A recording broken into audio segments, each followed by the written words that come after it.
today I'm going to be investigating the Maya's recent buffs so we can get a more accurate answer as to whether he has actually been buffed. That's right, I'm going to be going full Sadako bug-in spec mode again, but this time the outcome will be for you guys and myself rather than for behaviour to just ignore and leave the bugs on my main for a whole goddamn year. So first we need to explain the specific changes that we're going to be talking about. We're not going into the add-ons here, we're just going to be talking about basic changes. Now it's pretty obvious that the first 4 bullet points are just straight buffs, but people seem to get to the 5th bullet point and then they just ignore it. So the 2 changes we're investigating are: increase the evil within gain multiplier while stalking from afar to 1 was 0.1. And then we're also discussing the decreased evil within gain multiplier when stalking up close to 0.4 was 1. So first, we're going to need to discuss how Maya's power works in general, which unfortunately is going to have to involve some maths. Oh my god! Oh jeez, oh my god! Do not worry, I'll try to not overcomplicate it. When you stalk something, you gain something called stalk. When you stalk, you gain something called stalk.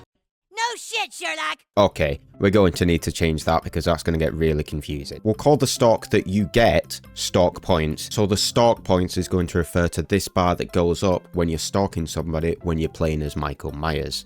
And then we'll call actually the act of stalking just stalk. This way it'll avoid any potential confusion in the future. It takes 5 stalk points to tier up on live. So this red bar on the UI around Myers, fully filling up, is a total of 5 stalk points. And the base stalk points that you get per second is 0.8333. So this just means that for every second that passes, you're gaining 0.8333 stalk points by default. We'll leave this number in the top left because we're going to be using it a lot. However, the distance that you are from a survivor determines how much stalk points you gain. The range that you can stalk according to the wiki is 2.5 meters up to 39.85 meters. So depending on the distance the survivor is from Michael Myers determines the percentage of how much of our base stalk points per second hits the base stalk rate. Jesus Christ, that's a lot of words. So let's try and give a little example just to try and help that sink in a little bit. So on live, if you are 2.5 meters from the survivor, your stalking is at 1. So you get a modifier of 100% stalk of the base stalk points rate, which again is 0.8333. So you'll stay at 0.8333 stalk per second when you're at a distance of 2.5 meters on the live path. Just a little maths thing for anyone confused about this: percentages can also be written as decimals. So 0.1 is 10%, 0.2 is 20%, 0.3 is 30%, etc. and 1 would be 100%. So when the patch notes say, for example, stalking from afar has been changed to 1 was 0.1, so these numbers in the patch notes are just referring to how much as a percentage of the number that's been in the top left this entire time will actually be getting when we're stalking. So from afar, we're now getting 100% of the number in the top left when we only used to get 10%. This sounds a lot more complicated than it is because the base stalk points per second number, which is the number that doesn't change and is the number that's being modified by the distance that you are from the survivor, is such an awkward number. So what we're going to do now is we'll use this to work out the time it takes to tier up, since people might be able to follow that just a little bit easier. On live, if you're at maximum distance, you would only get 10% of your stalk point speed, which would be 10% of 0.8333, meaning that you will be getting 0.0833 stalk points per second at the maximum distance. Remember, it takes 5 stalk points to tier up. So, to work out how long in seconds it's going to take us to tier up, you would need the total stalk points that we need, which is 5, divided by the total amount of stalk points per second that we're currently getting, which, as we worked out before, is 0.8333, which gives us 60. So on live, it takes us 60 seconds at the maximum distance to tier up. Whereas on the PTB, since you get 100% of the stalk points at maximum distance, you would get 100% of the base stalk points per second, which is again 0.8333. Meaning that you will tier up in just 6 seconds, since it would be 5 divided by 0.8333. So what we want to try and do is work out the rough distance from close range where we have been nerfed on the stalk points gained. Now we could do this with graphs and shit, but I can't be fucked relearning how to plot exponent graphs, and nobody wants to see that either. So instead we'll do it in game best I can with Haddonfield's main road, because there are a lot of markers that we can use. The gameplay with Leon is the live build, and the gameplay with Sheva is the PTB. So if we look at the start bar as I back away, on live we're going to see it slow down in speed as I back away, whereas on the PTB we're going to see it speed up as I back away.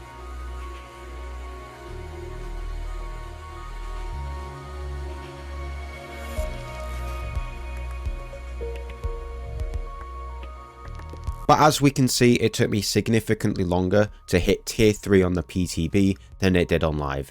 This is like we said before, where the closer you are on the PTB, the slower the stalk speed is, whereas on live the closer you are, the faster the stalk speed is. So I basically repeated this until I found roughly the spot where the PTB speed overtakes the live speed, and that way we have a distance of where we are actually nerfed on the PTB compared to live. Which leads me up to this point. Now I'm going to pause it here because we can see that live is slightly ahead of the PTB at this point. The red bar's gone past the corner on live, whereas it hasn't on the PTB. But we are getting very close, and remember that Sheva is the PTB, whereas Leon is live. Also, yes, we are in tier 1 on live, but that's okay because tier 1 stalk tier up amount only changed on the PTB.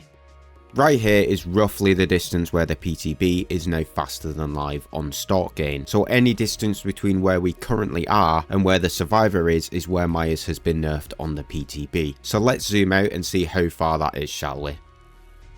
Holy Jesus! What is that?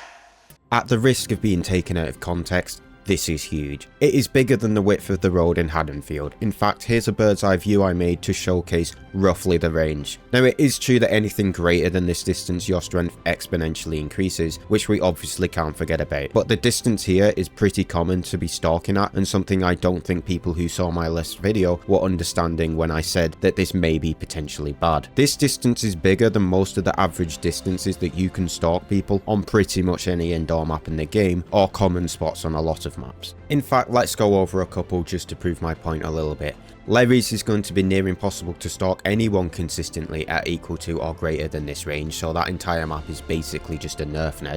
RPD outside the middle of the map or the edge bit, you will never even get close to this range. Hawkins is going to be a disaster. The whole dungeon of Forgotten Ruins, inside the ship of Nostromo, the entire of Garden of Joy's main building, Midwich in general, Gideon because it has so many claustrophobic corners and places that you can just break line of sight on, the basement of both buildings on Badham, and the 2-story building of Badham. The basement of Haddonfield or the main building of Haddonfield, main building of Crotus Brent, and last but not least, literally every single tall wall loop that you can't see over in the game. This is a problem because survivors dictate where you loop or be looped. So if they do exactly what they will do now to prevent the stalk, which is constantly breaking line of sight, by the time you've actually gotten enough stalk to tear up, they might have actually made a good Halloween sequel.